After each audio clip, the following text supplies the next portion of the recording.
निकालते हैं और नंबर ऑफ प्राइम आइडियल्स या फिर मैक्सिमल आइडियल्स कैसे निकालते हैं। तो डायरेक्ट फॉर्मूले पे आ जाते हैं। तो हमें पहला क्वेश्चन हमने लिया है Z12 में नंबर ऑफ आइडियल्स कितने होंगे, और सेकंड क्वेश्चन हमने लिया है Z30 में प्राइम आइडियल्स कितने होंगे। तो अगर हम नंबर ऑफ आइडियल्स की बात करें, number of ideals in Zn, तो इसका फॉर्मूला सीधा टॉ एन है। और ये मैंने आपको पहले ही निकालना बता दिया था, कैसे निकालते हैं, प्रीवियस वीडियो आप देख सकते हैं। उसके बाद नंबर ऑफ प्राइम आइडियल्स या फिर number of prime ideals in Zn, या फिर नंबर ऑफ मैक्सिमल आइडियल्स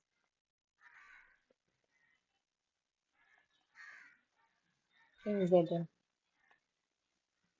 ये क्या होगा दोनों के लिए, number of distinct prime divisors of n, number of distinct prime,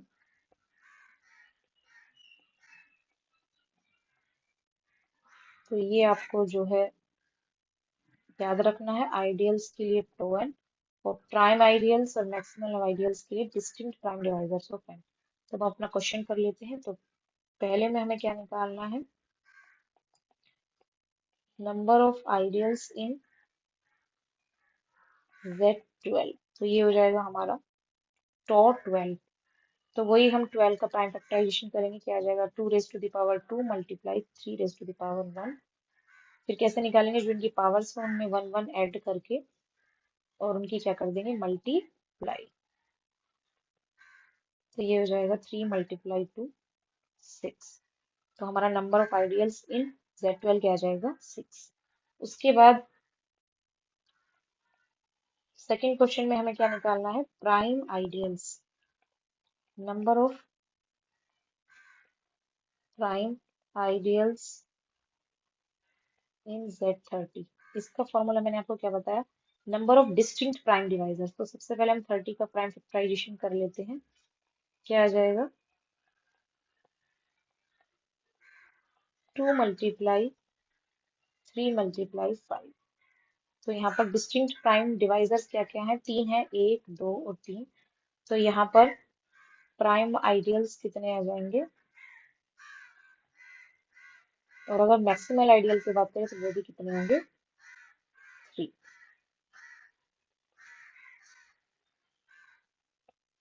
2 3 and 5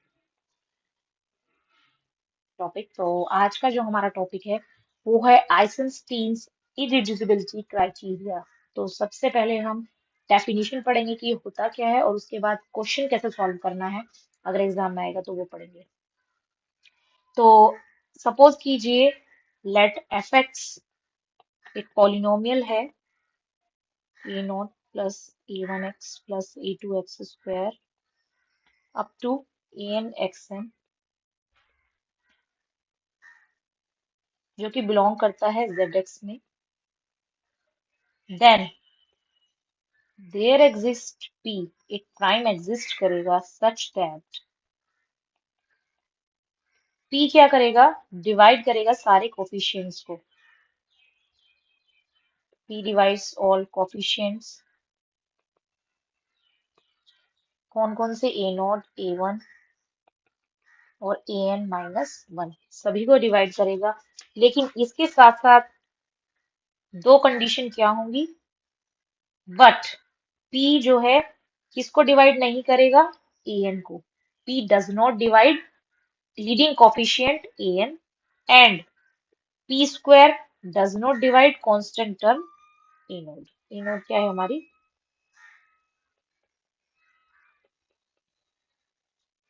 और an क्या है, लीडिंग कोफिशिएंट। तो ये तो हो गई हमारी डेफिनेशन। अगर ये सारी कंडीशंस फुलफिल होती है तो we can say that fx इज irreducible over q।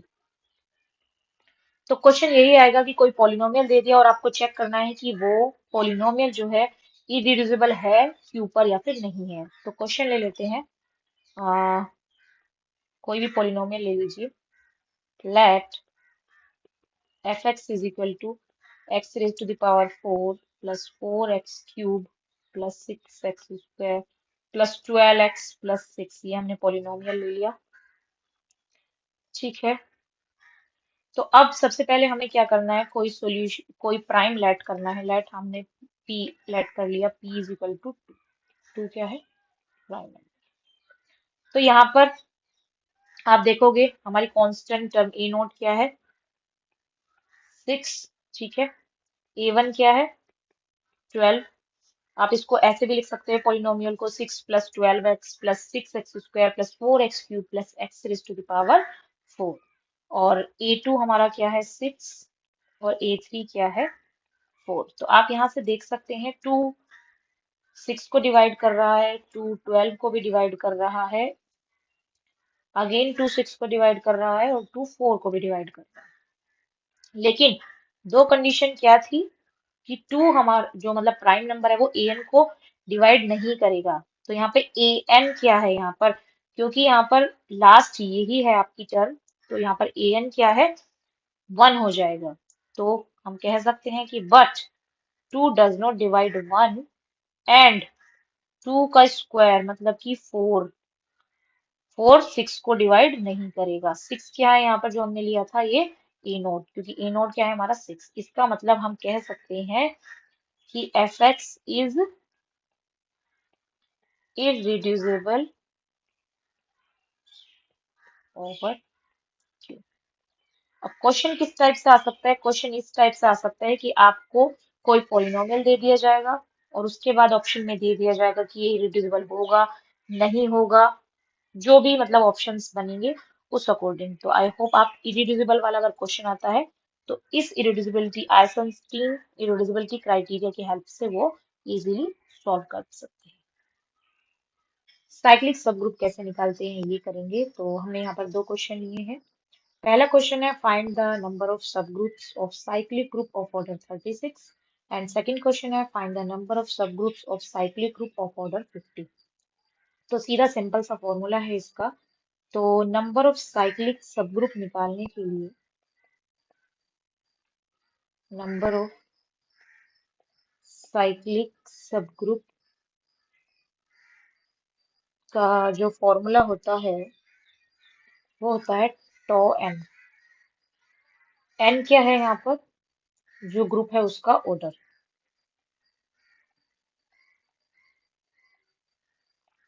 तो सबसे पहले जैसे हमें फर्स्ट में निकालना है ऑर्डर 36। ग्रुप है, एक ऑर्डर ग्रुप है जिसका ऑर्डर 36 है, उसके हमें सब ग्रुप निकालने हैं। तो फर्स्ट हम करेंगे नंबर ऑफ सब group of cyclic group of order 36। तो ये हो जाएगा टॉ 36। तो ये मैंने आपको बता ही रखा है, सबसे पहले प्राइम फैक्टराइजेशन कर लूंगा 36 का।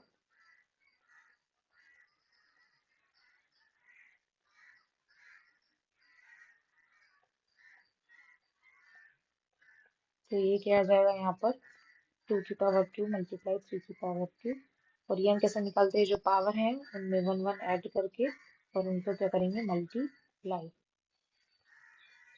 तो यहाँ पर क्या आ जाएगा, 9। इसका मतलब जो नंबर ऑफ सब ग्रुप होंगे साइक्लिक ग्रुप ऑर्डर 36 के, वो कितने होंगे, टोटल 9। ऐसे ही हमें 50 का निकालेंगे, नंबर ऑफ सब group of cyclic group of order 50 is equal to tau 50। तो हम 50 का फिर प्राइम फैक्टराइजेशन करेंगे, क्या आ जाएगा, 25, और यहाँ पे 5 और 5। तो यहाँ पे क्या आ जाएगा, अगेन 1 प्लस 1 मल्टीप्लाई 2 प्लस 1। तो ये क्या आ जाएगा, 2 मल्टीप्लाई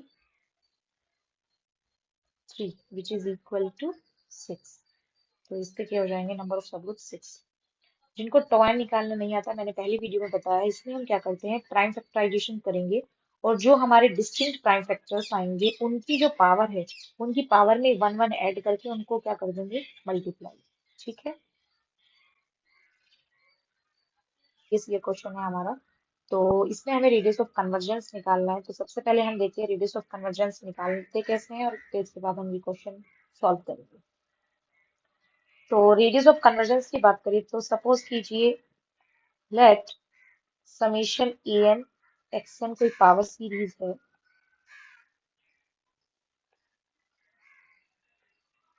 तो हम कह सकते हैं कि 1/r क्या होगा, limit n tends to infinity a n plus one upon में ए एन। एक तो हम इस तरीके से निकाल सकते हैं, एंड दूसरा 1/r limit n tends to infinity mod, अगर आपका पावर में दिया गया है तो। और अगर हम कन्वर्जेंट डाइवर्जेंट की बात करें तो कन्वर्जेंट कब होगा, अगर मॉड एक्स आपका लेस देन आर होगा, और डाइवर्जेंट कब होगा, अगर ग्रेटर देन आर होगा। तो हम यहाँ से सॉल्व कर लेते हैं। सबसे पहले हम अपनी जो है सीरीज देख लेते हैं क्या है। 1 + x + x² x² upon 2 factorial. तो यहाँ से हम देख सकते हैं ए एन एक्स एन, ये हमारा इस फॉर्म में हम देखते हैं। तो ये हमारा क्या बन रहा है, सीरीज क्या दी गई है, 1 + x + x² upon 2 factorial plus up to so on.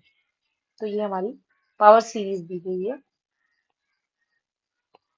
तो अगर मैं इसको ए एन एक्स एन की फॉर्म में लिखूं तो ये मैं लिख सकती हूँ x raise to the power n upon में एन फैक्टोरियल। यहाँ पे आप डाल के देखेंगे एन इज इक्वल टू 0 डालेंगे तो क्या आ जाएगा, x raise to the power 0 क्या आ जाएगा, 1। ठीक है, उसके बाद x raise to the power 1 क्या आ जाएगा, 1 जन 2 डालेंगे तो 2 अपॉन में x raise to power 2 upon में 2 फैक्टोरियल। ऐसे ही आप कर सकते हैं। तो अगर इसको हम कंपेयर करें तो हमारा यहाँ से ए एन क्या आ गया, 1/n फैक्टोरियल।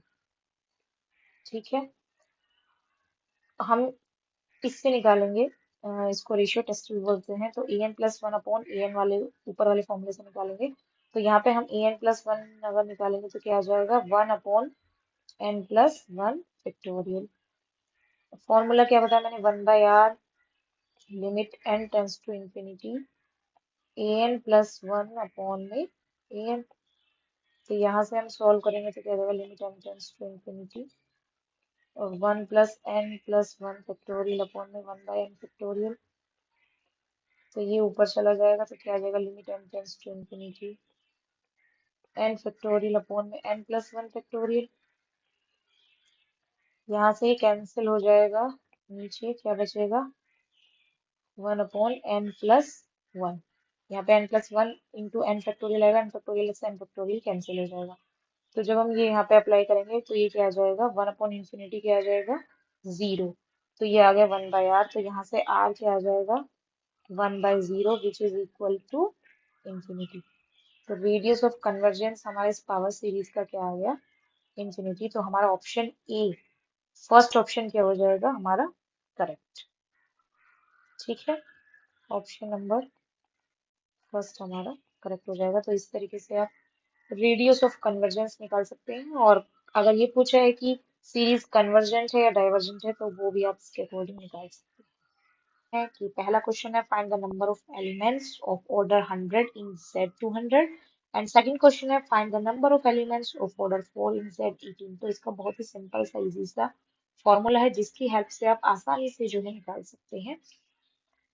तो हम सबसे पहले फॉर्मूला लिख लेते हैं। हमारा फॉर्मूला क्या होता है, अगर हमें निकालना है कोई भी number of elements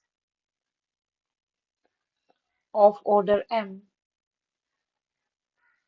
in Zn, तो वो क्या होगा हमारा फॉर्मूला, फाई m होगा।